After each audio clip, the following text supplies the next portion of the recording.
जय श्री गणेशाय नमो। मैं भक्ति अरोड़ा आज फिर आप लोगों के लिए बहुत ही सुंदर कथा लेकर आई हूँ विनायक जी की। गणपति महाराज की बहुत सुंदर कहानी लेकर आई हूँ। पूरी सुनिएगा और ध्यान से सुनिएगा। तो देर ना करते हुए सुनते हैं कहानी विनायक जी की। कहते हैं कि भगवान विनायक महाराज अर्थात प्रथम पूज्य श्री गणेश जी अपने भक्तों की परीक्षा भी लेते हैं और समय आने पर उनकी रक्षा भी करते हैं। यह कथा बहुत ही अद्भुत और चमत्कारी है। बहुत समय पहले एक गांव में एक वृद्धा रहती थी। वह बहुत गरीब थी लेकिन दिल की बहुत दयालु थी। उसके घर में बस मिट्टी की एक छोटी सी झोपड़ी थी और जीवन को चलाने के लिए रोज गांव के घरों में काम करना पड़ता था। अपनी गरीबी के बावजूद उसके मन में हमेशा भगवान के प्रति भक्ति थी।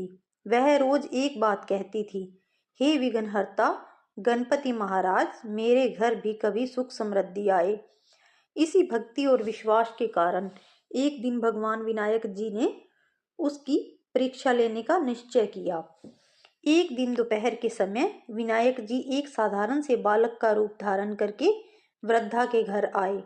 उस समय वृद्धा घर में थोड़े चावल और थोड़ा दूध लिए खीर बनाने की सोच रही थी, परंतु सामग्री इतनी कम थी कि खीर मुश्किल से आधी कटोरी बन पाती। विनायक जी बोले, माँ, क्या तुम मेरे लिए खीर बना सकती हो? बहुत भूख लगी है। वृद्धा ने मुस्कुराकर कहा, बेटा, सामग्री बहुत कम है, पर तेरे लिए खुशी खुशी बना दूंगी। वह बाहर बर्तन मांगने जाने लगी तो बालक रूपी विनायक जी ने कहा, माँ, कहाँ जा रही हो? वृद्धा बोली, बर्तन लेने जा रही हूँ। विनायक जी बोले, माँ, तेरे घर में बहुत कुछ है, जरा देख तो सही। वृद्धा जब घर के अंदर गई तो देखा कि दूध का छोटा कटोरा अब बड़े टोकने में भर चुका है। चावल की एक मुट्ठी अब पूरी परात में भरी हुई थी। चूल्हे पर आग समय जल रही थी।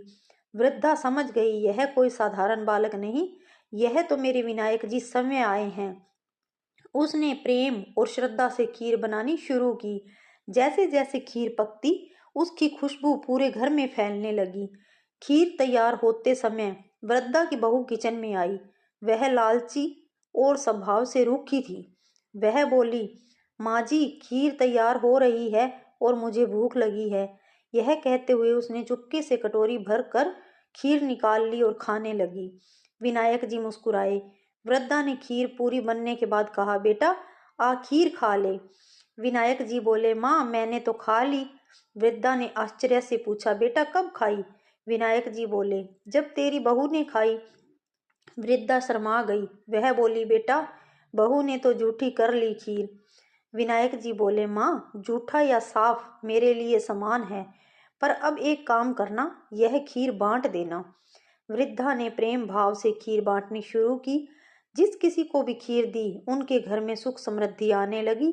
गांव में चर्चा शुरू हो गई, कल तक यह वृद्धा भूख से मर रही थी, आज यह खीर बांट रही है। जिस खीर को बहू ने झूठा समझा और छुपकर खा लिया था, उसी खीर की महिमा से वृद्धा का घर सुख समृद्धि से भर गया। धीरे धीरे उसकी झोंपड़ी की जगह सुंदर घर बन गया। घर में अन्न धन बढ़ने लगा और उसका जीवन पूरी तरह बदल गया। विनायक जी भक्त वृद्धा को आशीर्वाद देकर अंतर ध्यान हो गए। भगवान भक्ति और नियत देखते हैं, धन नहीं। सच्चे मन से दिया हुआ दान कभी व्यर्थ नहीं जाता। लालच हमेशा दरिद्रता लाता है। भगवान विनायक महाराज वहीं आते हैं जहां भोला विश्वास हो। जय श्री गणेश महाराज की जय। विघ्नहर्ता मंगलकर्ता सुखदाता प्रभु की जय। हम सबके जीवन में भी सदा भक्ति और संपन्नता आए। जय श्री गणेशाय नमो।